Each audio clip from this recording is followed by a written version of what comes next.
NTDO, NTDO 212, com check. DPS, go. Inco, go. PUS, go. Surgeon, go. Booster, go. Copy that. We have a go from you guys.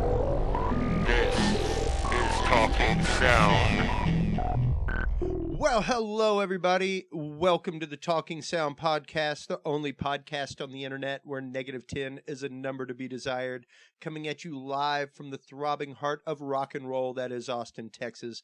I am Chris Jordan, your host here at the Talking Sound podcast. Today on the podcast, we have a very good friend of mine, audio engineer extraordinaire, Mr. Kevin Nessle. How you doing, Kevin? I'm well, thank you. Fantastic. Thanks for having me on my first ever multi-spectrum podcast. Absolutely. Most definitely, man. Thank you so much for being a part of it. Why don't you tell us a little bit about yourself, my friend? Oh, well, let's begin from the beginning. I have been an audio engineer in various capacities like you for many years, having worked everything from children's theater of Palo Alto to more storied events.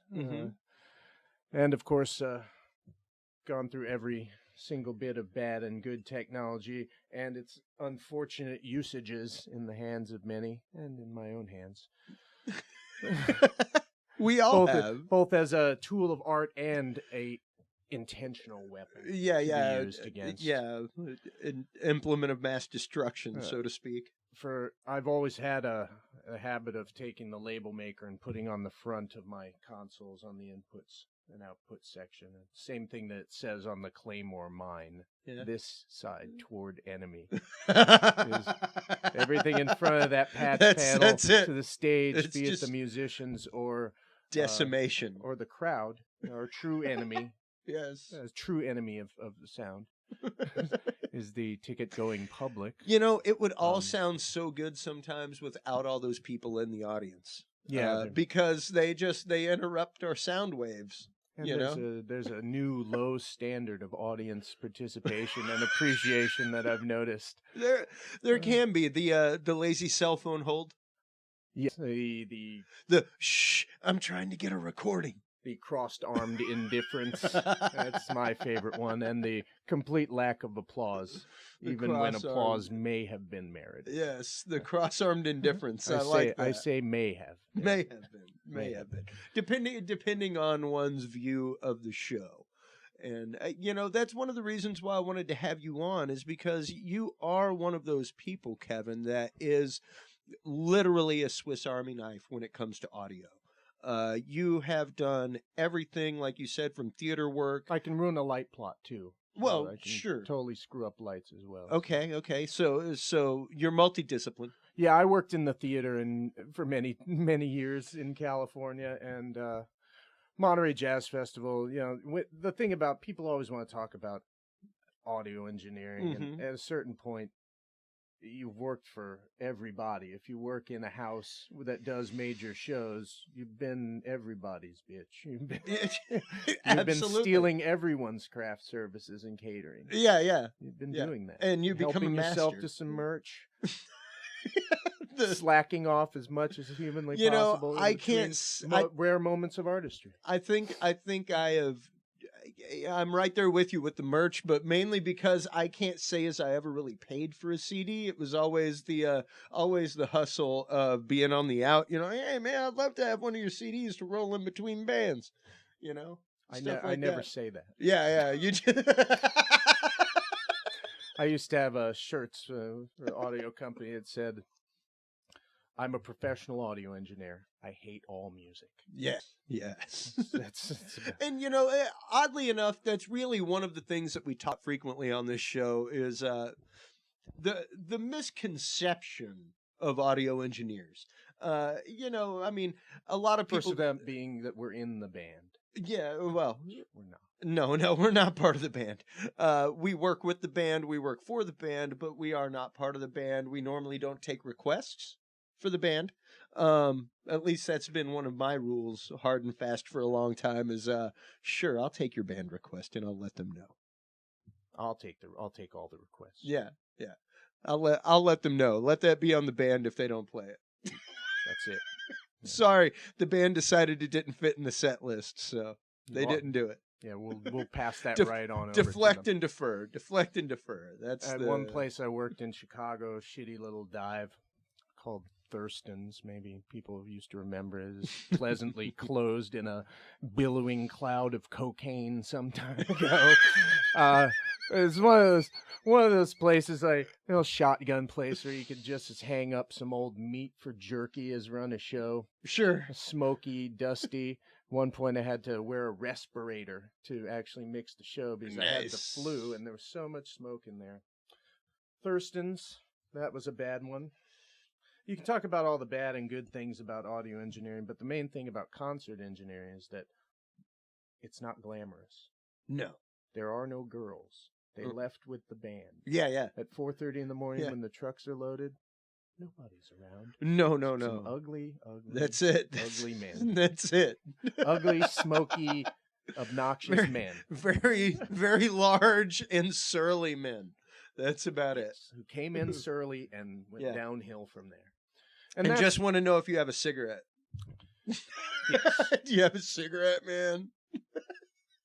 But Thurston's was one of those places where bands started out in Chicago, where they Well, and it had a metal leaning to it, Well, which was a good way to begin your audio engineering career. absolutely. And I'm a big fan of throwing people to the fire. It's interesting to me that when we met a few months ago, things like that you told me that you do a lot of monitor mixing. And, a lot of people think like, hey, I started off in monitors. Well, that's probably because you were working a local venue, something like that. And that was next to It's rolling. always kind of the poor stepchild to Well, front of house, even though it's Well, yeah, to an extent. at a certain level, it's imperative. It is. And that's just it. That's what I was going to say, is that most people kind of see like, oh, I started off on monitor. I rolled cables, ran monitors, went to front house. Whenever you start getting into high dollar shows, things like that, the monitor mix becomes a totally different story than it does on a 3-band stage on a Thursday night. It's no longer just, can you hear your vocals? All right, let's wreck this. Yeah, as you change to larger venues, obviously you change. I have to say, though, I do monitors, and I have been doing it recent, but I'm a white glove front of house pandy ass. I have to have my catering. I don't really want to fix anything. If it doesn't work, I'd like them to bring me another machine. That's a luxury you rarely get. But the modder as I am, you are not. Yes. I do enjoy monitors, but it's such a little appreciation skill, and particularly in club sound. A lot of it falls in the lap of club owners. I owned a club in Asheville, North Carolina, which will thankfully remain nameless for tax and other reasons. I'm no, sure. just for reasons of preventative murder. Preventing of murder. We are preventing a murder. It's called preventative maintenance. Hey kids, don't ever get in nightclub business. I shouldn't have. Look at me with my potty with mouth. the F-bomb. Oh, my now God. I have to click explicit on SoundCloud because Can't we of Kevin bleep Nessle. that? Can't we Kevin bleep, can't we Nessle, bleep that ladies out? and gentlemen. I could Can we bleep bleep it. that? I could bleep it. They But I usually like do. most of this to be live. But Ah. it doesn't really bother me, because it is rock and roll.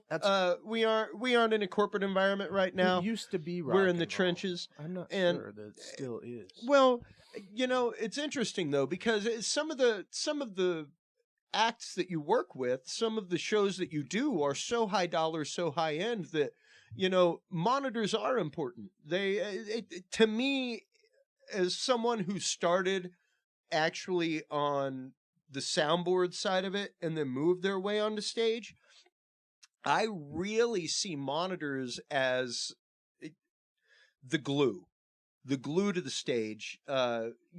Unfortunately, most of the time, most bands are entirely too loud on their stage volume, and of course want more in their monitor mix. And It's it the muddies number things. one thing that will ruin your front of house mix is too much monitor output. And that's Absolutely. why everybody wants blasting speakers. I learned working at Monterey Jazz Festival and working at jazz-oriented venues. There's not a huge concentration in people's minds on monitors. Either they don't want them at all, or they want specifically a vocal monitor at piano where they Yep. can get a little bit of solo Yeah.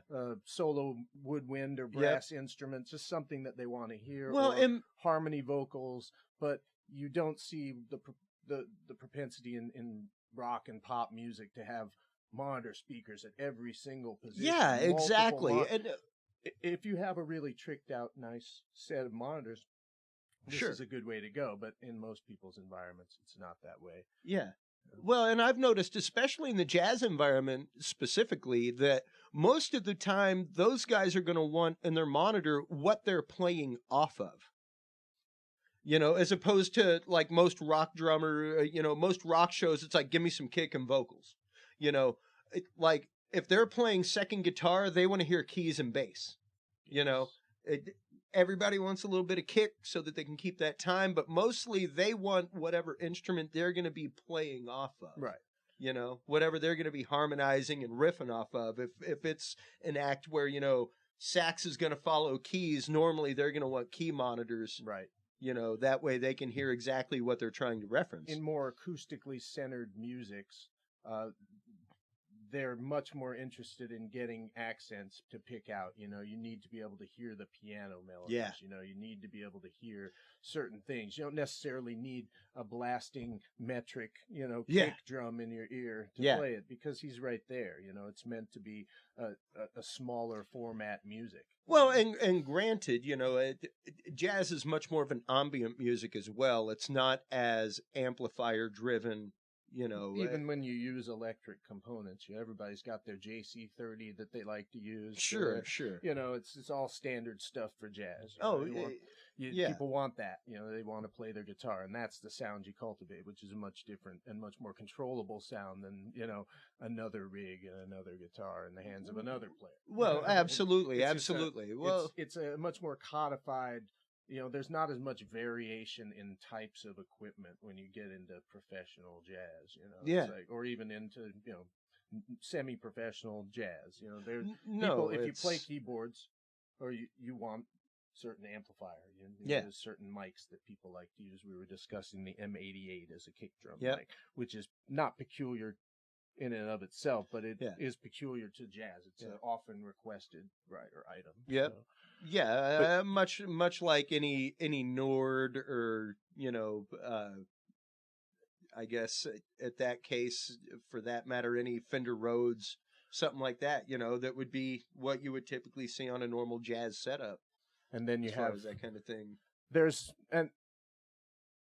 It was a nice illustration having come from Chicago and come from a very I started out working in the early and mid 90s, working with Veruca Salt and bands like that. Sure. The first incarnations of Smashing Pumpkins. It was an exciting scene in Chicago. It was. For and then you have jazz scene, Ken Vandermark 5, Hamid Drake. Absolutely. It was a really great time to be coming up. You had good Chicago studios that were recording, real records, Idful Studios, Brad Wood, King Size Studios, Caliphone went on to be the producers for Modest Mouse.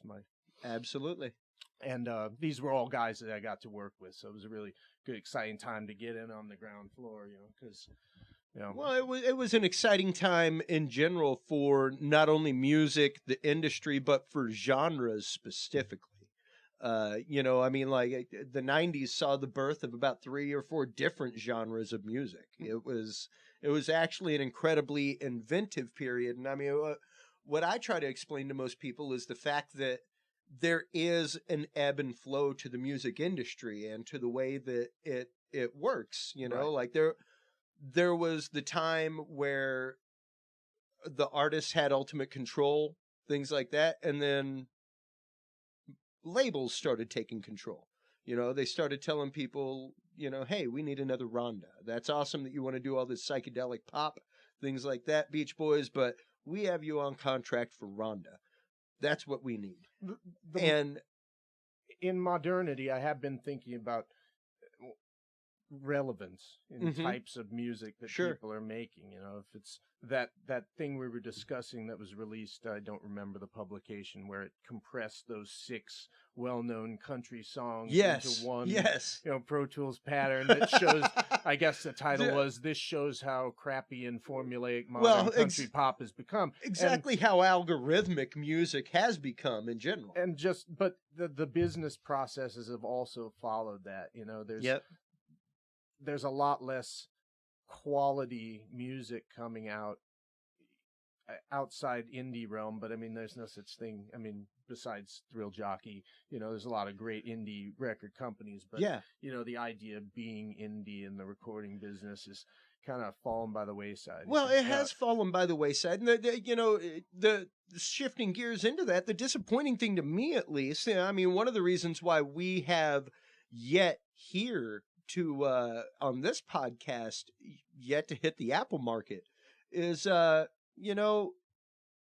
really doing a lot to keep down the independent musician. Well, I mean, yeah, indie labels were often seen as a way to get more control over your catalog, but you ask people like Greg Sage from the Wipers, how easy it is to maintain control. It's like my old buddy Steve Albini. It's like just the following your own pathway in music wasn't the indies weren't as receptive as the whole attitude is. It's absolutely. It's difficult to get any kind of record contract now with the internet. People can release their own music. I don't know if that's necessarily a good thing. But. Well, I think it is, though. It absolutely is. I really think it is, because at one point, music was very much the language of the people. And I mean, you as someone who has spent a lot of time abroad and lived abroad for extended periods, you can definitely attest to the fact that it is the international language.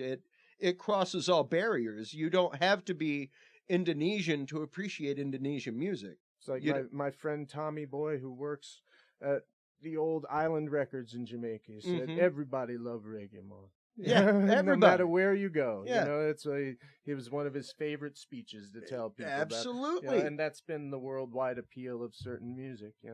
Well, and that's just it. Not too long ago, I had a group, Scrambled Yags, here in the studio, and they're very much a bluegrass-oriented group. They play banjo, things like that. And, most people associate banjo with bluegrass, mountain music, with Americana, Appalachian, Americana. Yeah. Man, that's an African instrument.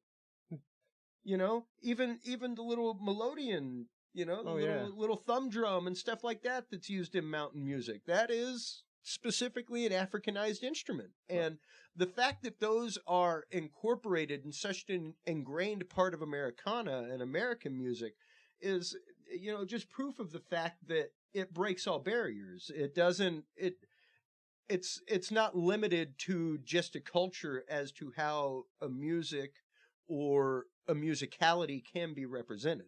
There's an interesting discussion about blues and jazz as being the only truly American music, and blues much more so than jazz. And that's was always hotly discussed.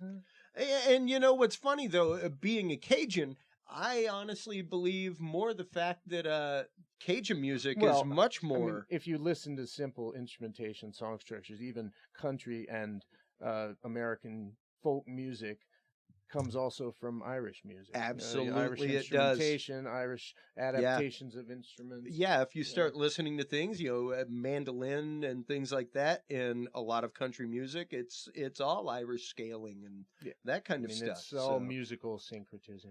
Well, it is, and it's the fact that it's whether or not it moves you is what music is. If it moves you and it's tonal, it's music. That's the beautiful thing about it is, it crosses all barriers. It doesn't stop at any border. And, you're somebody who has toured internationally. How does the music of America translate internationally? Whenever you go out and, let's say, I'm going to name drop here. For instance, whenever you go out and run monitors for Coldplay in Japan, How does it play there as opposed to the crowds here in, let's say, Chicago or LA? Across the board, I think everybody's always said that the Japanese market is really the cushiest and nicest in terms of, for me, in terms of like fan appreciation. It is the opposite of what I call the cross-armed indifference.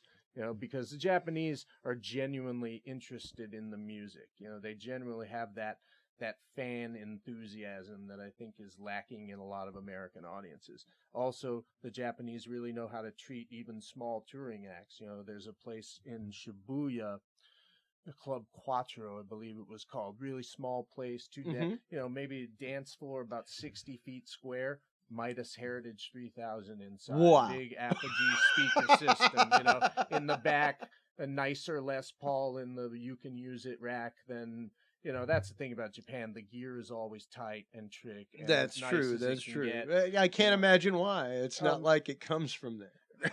I've had a problem, as a club guy who ran a club and owned a club. The problem with the modern American audiences, there's not that kind of wide-eyed enjoyment and appreciation. Even in Europe, you see that bands get a better reception. Yes, absolutely. I think we've been plastered with terrifyingly bad music for so long that we've come to be unappreciative of it as an operation. And in foreign environments, they always treat you. It seems like as a culture they appreciate the music no matter what form it is. European metal people seem to like the music more than American metal people. And hey, metal people, don't kill me. Don't start taking to the blogosphere. My nephew's everybody. band, I'll plug it, it's now defunct, but he's great, called Vital Malice from Colorado. Lovely speed metal band. Finest under 18 speed metal you will have found. Shout out to Vital Malice. That's right. Well, and that's just it, and I can honestly say I've in my time ran house sound for quite a few clubs, and 4 or 5 nights a week, 3-4 bands a night. You tend to see a lot of shows and a lot of variety of shows, and I can definitely say that it does take a little something more to light a fire under an American audience, so to speak. Or I'm more bewildered because it seems that there's a fire being lit by something I don't understand is flammable. Yes. It's most of the music that the people are enjoying is frankly terrifyingly bad. Yes, absolutely. I mean, the phenomenon of Lady Gaga and things of that nature. Hey, God love you, sister. But or brother, I guess it's hotly contested. Well, and it's the fact of there's definitely a cookie cutter to the industry. There really is, and there, much like you were saying, a formula earlier for some things. There, as far as that country music and the video that's just been released, there is a cookie cutter formula to success in rock and roll. And not many people realize that fact, that there is that cookie cutter, that if you don't look this way, if you don't sound this way, if you don't have these 3 or 4 songs that are crafted in this way right now, you're probably not going to hit. I think lots of people in the recording industry that I know would say that it's been some time since, the music being good was a real consideration. Well, absolutely. But at the same time, though, I really see the fact that most people don't realize the true reality. The true reality. We were talking about the 90s and the oeuvre of music that came out of that period. And one of my prime examples is the Screaming Trees.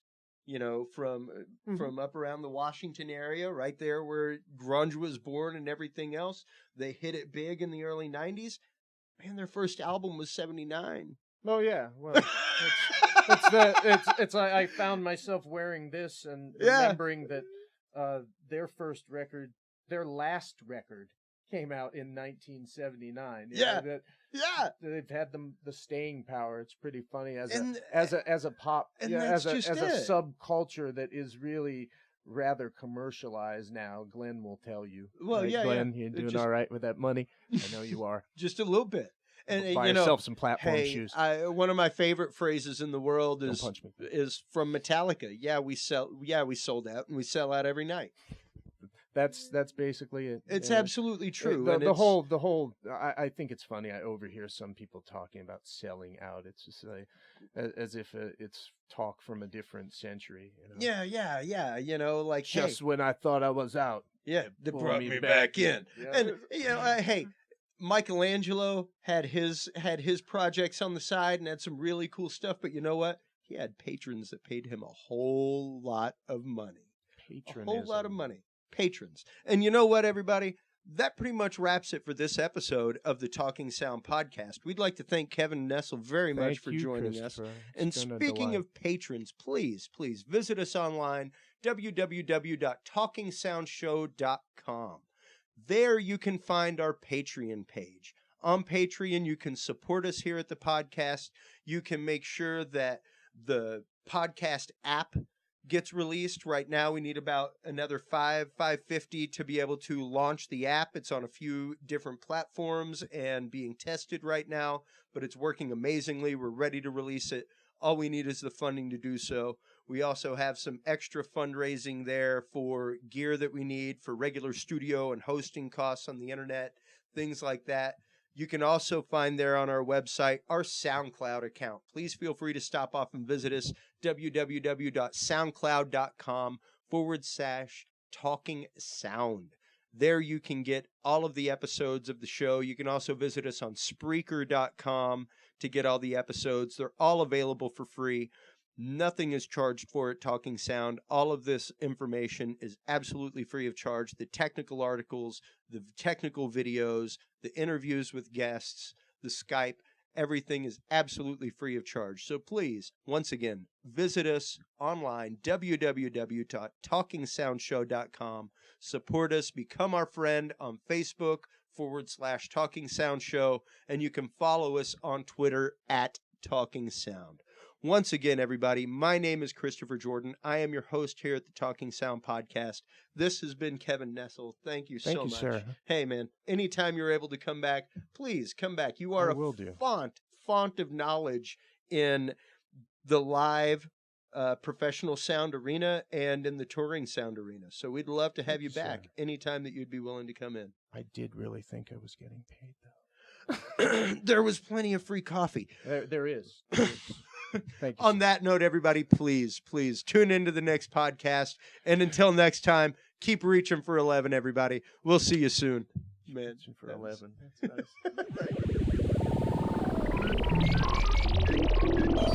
nice.